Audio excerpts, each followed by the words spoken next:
कुंदन नगर राज्य की सीमा से सटा हुआ एक छोटा सा गांव, जिसमें अमरदेव नाम का एक गरीब लक्कड़हारा रहता था। गांव छोटा था, मगर उसके नजदीक एक बहुत ही विशाल और रहस्यमय जंगल था। उसी जंगल के किनारे अमरदेव की मिट्टी और लकड़ी से बनी हुई एक छोटी सी झोपड़ी थी। उस झोपड़ी में अमरदेव अपनी पत्नी धरा और अपने इकलौते बेटे वीरन के साथ रहता था। अमरदेव मेहनती था लेकिन असंतुष्ट।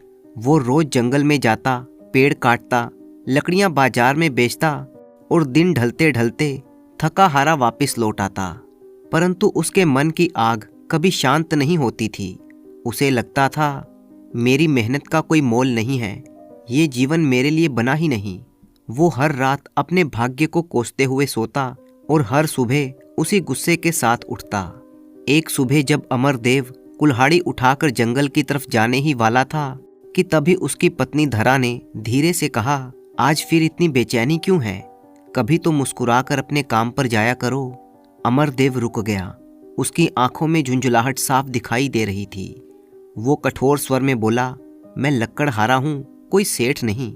मेरी मेहनत किसी को दिखाई नहीं देती और तुम कहती हो कि मैं खुश रहूं। धरा ने कोई तर्क नहीं किया। वो जानती थी कि क्रोध के सामने शब्द अक्सर हार जाते हैं। और फिर उसने धीरे से कहा, मेहनत कभी व्यर्थ नहीं जाती। ईश्वर ने हमें इतना तो दिया ही है कि हमारा बच्चा भूखा नहीं सोता। इससे बड़ा धन और क्या होगा? ये सुनते ही अमरदेव का गुस्सा और भड़क गया। वो बोला, तुम्हें मेरी हालत समझ में नहीं आती। दूसरों की पत्नियां चाहती हैं कि उनके पति अमीर बने और तुम इस गरीबी में ही संतुष्ट हो। धरा कुछ नहीं बोली। उसने बस अमरदेव की ओर देखा। उस नज़र में शिकायत नहीं, चिंता थी। लेकिन अमरदेव उसकी नज़र को समझ नहीं पाया। वो बिना कुछ कहे ही झोपड़ी से बाहर निकल गया। गांव से थोड़ा आगे बढ़ा। आगे बढ़ते ही उसकी मुलाकात गांव के मुखिया से हो गई। मुखिया ने मुस्कुराते हुए कहा, क्या बात है अमरदेव, आज सुबह ही इतने परेशान क्यों दिखाई दे रहे हो? अमरदेव ने गहरी सांस ली और बोला, मेरी परेशानी मेरी पत्नी है। वो चाहती है कि मैं हर हाल में खुश रहूं, जैसे इस जीवन में कोई दुख ही नहीं है। मुखिया ने आश्चर्य से उसकी तरफ देखा और बोला, धरा जैसी पत्नी भाग्य से मिलती है। वो संतोषी है, समझदार है। ये सुनकर तो अमरदेव के चेहरे पर और भी कड़वाहट फैल गई। वो बोला, मेरी पत्नी मूर्ख है। उसे पता नहीं कि गरीबी इंसान को अंदर से कैसे तोड़ देती है। मुखिया ने कुछ नहीं कहा। कभी कभी सच्चाई वही सुन पाता है जो उसे सुनना चाहता है। अमरदेव आगे बढ़ गया और जंगल की ओर मुड़ गया। जंगल के भीतर जाते जाते रास्ता बदलने लगा। पेड़ घने होते गए, रोशनी कम होती जा रही थी। वहीं जंगल के सबसे गहरे हिस्से में उसकी नज़र एक अत्यंत विशाल और प्राचीन वृक्ष पर पड़ी। ये वृक्ष साधारण नहीं था। इसकी जड़ें जमीन को चीरती हुई दूर दूर तक फैली हुई थी। अमरदेव के मन में लालच जाग उठा। उसने अपने आप से कहा, अगर ये पेड़ कट जाए तो मेरी गरीबी भी कट जाएगी। उसने कुल्हाड़ी उठाई और तभी वृक्ष से धुआं उठने लगा। जंगल की हवा ठहर गई। अमरदेव के हाथों से उसकी कुल्हाड़ी छूट गई और धुएं के बीच में से एक तेजस्वी दिव्य पुरुष प्रकट हुआ। अमरदेव की आंखें फटी रह गईं। धुएं के बीच खड़ा वो दिव्य पुरुष साधारण नहीं था।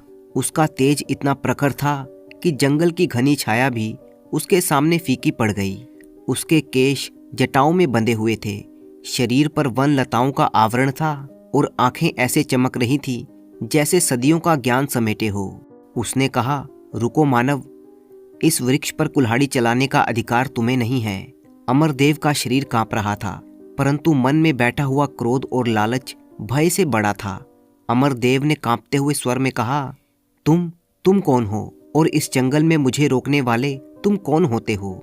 मैं इस वन का अधिपति हूँ। हजारों वर्षों से इस वृक्ष में मेरा वास है। ये केवल लकड़ी नहीं, ये पूरे जंगल के प्राण हैं। कुछ पल के लिए अमरदेव चुप हो गया और फिर उसके भीतर वर्षों से जमा हुआ आक्रोश फूट पड़ा। उसने क्रोध में आकर कहा, मुझे किसी देवता से डर नहीं लगता। मैं रोज मेहनत करता हूँ और बदले में मुझे सिर्फ भूख और अपमान ही मिलता है। आज अगर ये पेड़ कटेगा तभी मेरी जिंदगी बदलेगी। उसने कुल्हाड़ी उठाई। अरण्य अधिपति की आंखों में हल्की सी उदासी झलकी। वो बोले, मानव, लोभ मनुष्य को अंधा कर देता है, परंतु मैं तुम्हें रोकूंगा नहीं, बल्कि तुम्हें एक अवसर दूंगा। अमरदेव चौंक गया। अरण्य अधिपति ने कहा, अगर तुम इस वृक्ष को ना काटो तो मैं तुम्हारी एक इच्छा को पूरी कर सकता हूँ। जंगल में सन्नाटा छा गया। अरण्य अधिपति ने चेतावनी भरे स्वर में कहा, परंतु याद रखना, एक बार इच्छा पूरी हो जाने के बाद तुम चाहकर भी इस वृक्ष को नहीं काट सकोगे और तुम्हें केवल एक ही इच्छा मांगने का अधिकार होगा। अमरदेव के मन में तूफान सा उठ खड़ा हुआ। एक इच्छा, सिर्फ एक इच्छा। उसका मन धन की ओर भागा। अमरदेव ने अपने आप से कहा, अगर मैं ढेर सारा धन मांग लूं, परंतु धन तो एक दिन खत्म हो जाएगा। फिर उसके मन में महलों की तस्वीर उभरी। उसने सोचा, एक विशाल महल? नहीं, महल से क्या होगा, उसकी देखभाल कौन करेगा? वो अपने ही विचारों में उलझ गया। अरण्य अधिपति मुस्कुराए और बोले, सोच लो, ये फैसला तुम्हारे पूरे जीवन की दिशा तय करेगा। अमरदेव के मन में अचानक अपनी पत्नी की छवि उभरी। वो बोला, मुझे अपनी पत्नी की सलाह लेनी होगी। अरण्य अधिपति ने सिर हिलाया, जाओ, क्योंकि तुम इस रहस्य को जान चुके हो। मैं तुम्हारी यहीं पर प्रतीक्षा करूंगा। अमरदेव जंगल से निकलकर गांव की ओर दौड़ा। रास्ते भर उसके कदम तेज थे, लेकिन मन असमंजस में था। घर पहुंचते ही उसने अपनी पत्नी धरा को सारी बात बता दी। वन देवता, वरदान और एक इच्छा। धरा ने ध्यान से सब कुछ सुना, फिर कुछ देर चुप रही और बोली, अगर सच में देवता ने एक इच्छा मांगने को कहा है तो उनसे संतोष मांग लीजिए। अमर ने उसकी ओर देखा जैसे उसने कोई अपराध कर दिया हो। वो बोला, संतोष? धरा ने कहा, हाँ, संतोष सबसे बड़ा धन है। जिसके पास संतोष होता है उसे किसी चीज की कोई कमी नहीं रहती। बड़े बड़े राजा भी इसे नहीं खरीद सकते। धरा की आवाज में सच्चाई थी, परंतु अमरदेव के मन में जलता हुआ लालच उसे कुछ सुनने ही नहीं दे रहा था। वो क्रोधित होकर बोला, बस तुम्हें हमेशा यही ज्ञान देना होता है, संतोष से पेट नहीं भरता। वो गुस्से में झोंपड़ी से बाहर निकल गया, परंतु धरा की एक बात उसके मन में अटक गई थी। राजा। अमरदेव दौड़ता हुआ फिर से उसी प्राचीन वृक्ष के पास पहुंचा। अरण्य अधिपति वहां पर पहले से ही मौजूद थे। अरण्य अधिपति ने कहा, क्या तुमने फैसला ले लिया? अमरदेव ने गहरी सांस ली और फिर दृढ़ स्वर में बोला, मैं राजा बनना चाहता हूँ। मुझे राजाओं जैसा जीवन चाहिए, जिस जीवन में कभी धन की कमी ना हो। अरण्य अधिपति का चेहरा गंभीर हो गया। वो बोले, राजा का जीवन बाहर से भव्य दिखता है, परंतु भीतर से वो साधारण मनुष्य से कहीं अधिक कठिन होता है। अमरदेव ने सिर झटका और बोला, मुझे स्वीकार है, मैं यही चाहता हूँ। कुछ क्षण वो चुप रहा। फिर अरण्य अधिपति ने कहा, आज रात कुंदन नगर के राजा शत्रुसेन की मृत्यु हो जाएगी। वो एक दुर्घटना होगी, परंतु तुम्हें उसका लाभ उठाना होगा। अमरदेव सन्न रह गया और यहीं से उसके जीवन का सबसे खतरनाक रास्ता शुरू होने वाला था। अरण्य अधिपति की बात सुनकर अमरदेव का कंठ सूख गया। राजा की मृत्यु, और वो भी उसी रात। उसके भीतर भय और लालच आपस में टकरा रहे थे। वो संशय में बोला, अगर सैनिकों ने मुझे मार डाला तो? अरण्य अधिपति के होंठों पर रहस्यमयी मुस्कान उभरी। वो बोले, नहीं, तुम्हारे हाथ में तलवार देखकर वो भयभीत हो जाएंगे। यही मेरी माया है। तुम्हें तो बस निडर बनकर ये कहना होगा कि तुमने राजा को मारा है। अमरदेव का हृदय जोर जोर से धड़कने लगा। अरण्य अधिपति ने कहा, और एक बात याद रखना, राजा शत्रुसेन का महामंत्री क्रूरसेन पहले से ही उनसे असंतुष्ट है। वो तुम्हारा साथ देगा। इतना कहकर अरण्य अधिपति अदृश्य हो गए। जंगल फिर से शांत हो गया, लेकिन अमरदेव का जीवन अब कभी शांत नहीं होने वाला था। रात गहराने लगी। अमरदेव ने एक पुरानी तलवार उठाई और सीधे कुंदन नगर के महल की ओर चल दिया। महल के द्वार खुले थे, ना कोई प्रहरी, ना कोई रोक। अमरदेव ने अपने आप से कहा, ये सब सचमुच हो रहा है, ये सब देवता की माया है।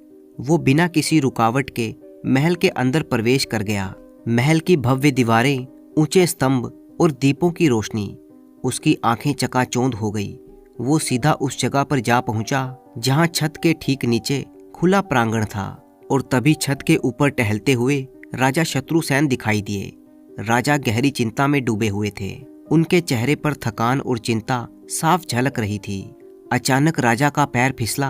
एक पल की चीख और अगले ही क्षण राजा शत्रुसेन ऊंचाई से नीचे आ गिरे। धरती पर गिरते ही उनका सिर पत्थर से टकराया और फिर खून बहने लगा। राजा की दर्द भरी चीख पूरे महल में गूंज उठी। कुछ ही क्षणों में सैनिक दौड़ते हुए वहां पर पहुंचे और उन्होंने जो देखा, एक अजनबी व्यक्ति हाथ में तलवार पकड़े हुए राजा के निर्जीव शरीर के पास खड़ा था। अमरदेव ने अपने भीतर के भय को दबाया और ऊंचे स्वर में गरजते हुए बोला, राजा को मैंने मारा है, क्योंकि अब ये मेरा राज्य होगा। सैनिक ठिठक गए।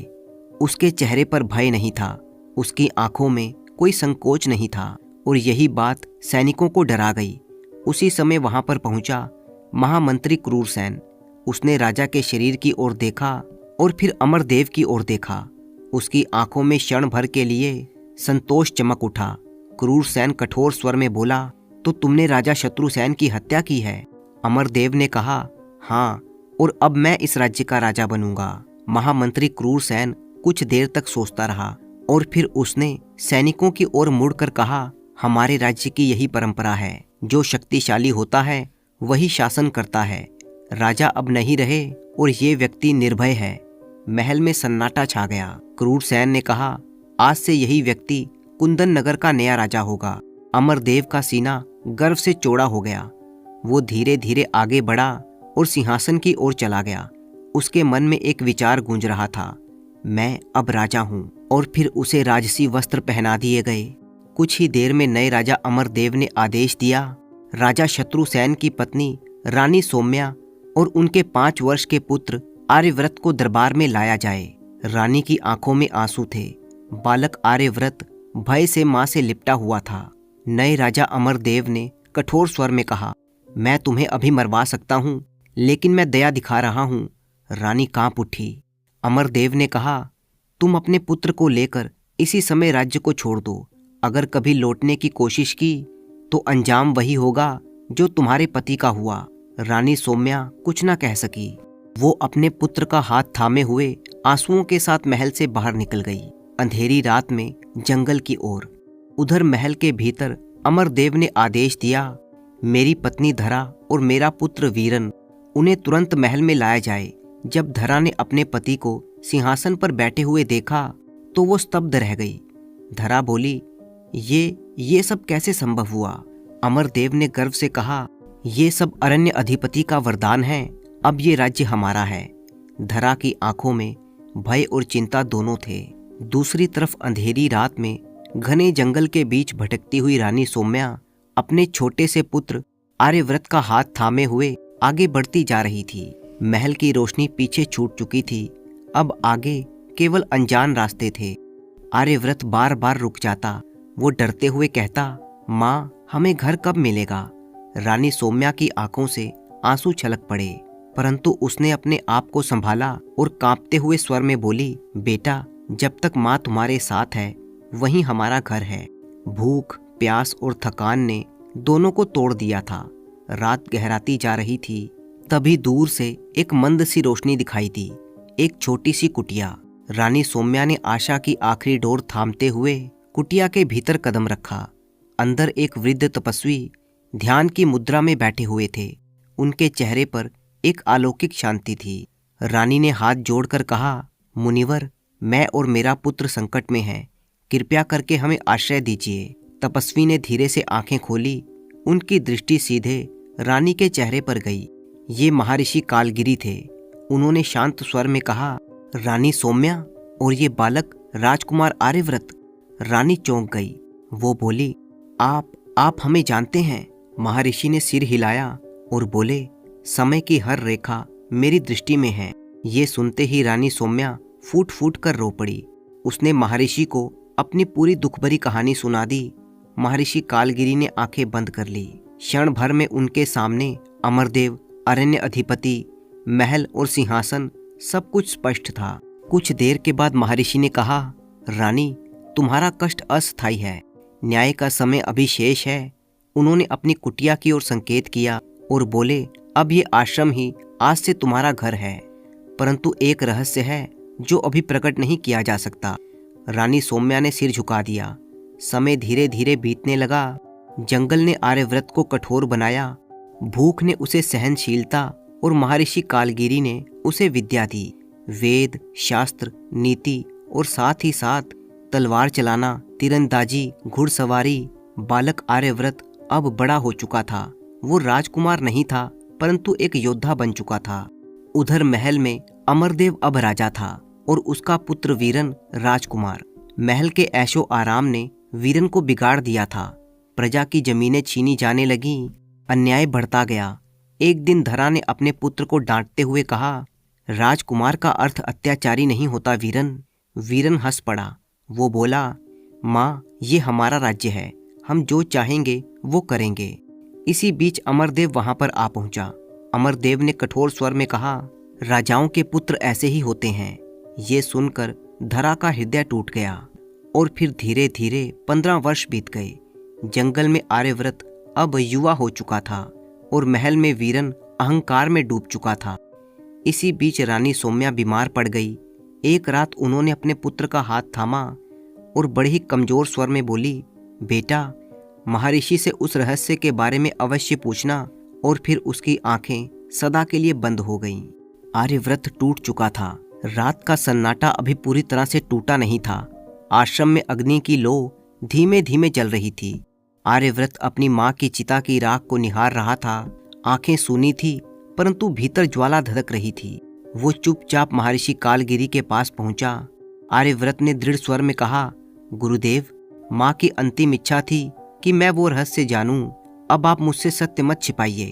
महर्षि कुछ क्षण तक चुप रहे और फिर उन्होंने अपनी आंखें बंद कर लीं, जैसे समय की परतें पलट रहे हों।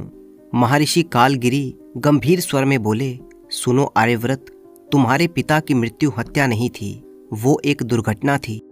आर्यव्रत चौंक गया। वो बोला, तो फिर सिंहासन? महर्षि कालगिरी ने कहा, सिंहासन छल से छीना गया है। एक लक्कड़हारा अमरदेव लोभ में अंधा होकर वनाधिपति के वरदान का दुरुपयोग कर बैठा। महर्षि ने उसे पूरी कथा सुनाई। वन का रहस्य, वरदान की शर्त, महल की रात और महामंत्री क्रूरसेन की मिली भगत। हर एक शब्द आर्यव्रत के हृदय पर हथौड़े की तरह पड़ा। महर्षि ने कहा, कुंदन नगर के वैध उत्तराधिकारी तुम हो।